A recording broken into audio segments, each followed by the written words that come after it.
Yan mga sir, ito Suzuki na ano to sir, no? Na D63T, no? Multicab. Yan.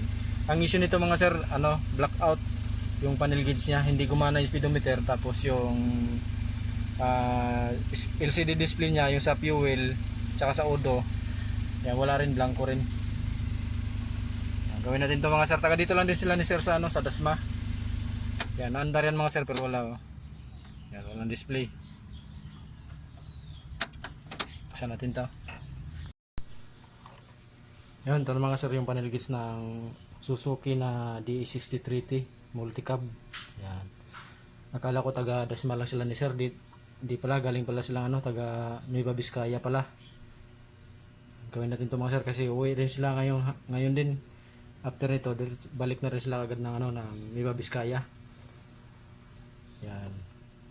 Gawin natin to. Blackout issue mga sir, yung panel gauge niya walang display, hindi rin gumana yung speedometer.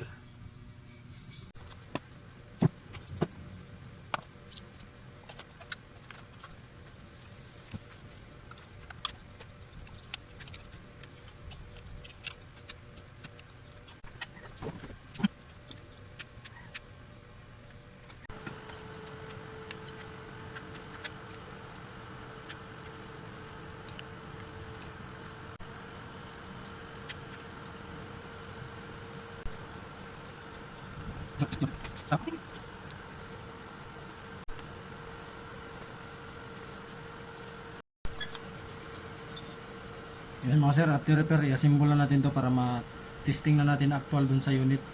Sasalpak na natin to sa unit mga sir. Para makauwi na rin ng ng Nueva Vizcaya. Kasi akala ko taga Dasma sila, hindi pala. Nueva Vizcaya pala sila. Uwi pa sila ngayon ng Nueva Vizcaya mga sir.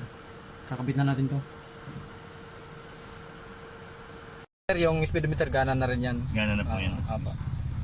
Yun mga sir, ito na yung yung panel gauge ng Suzuki na D63 Multicab sir, no? D63T na Suzuki.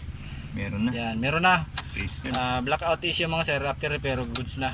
Yan. May display na yung gas ni sir, dami pa, oh. Pinapul tank doon ni sir kanina eh. Akala ko taga Dasma lang sila ni sir, taga Nueva Vizcaya pala. Nueva Vizcaya sir, no?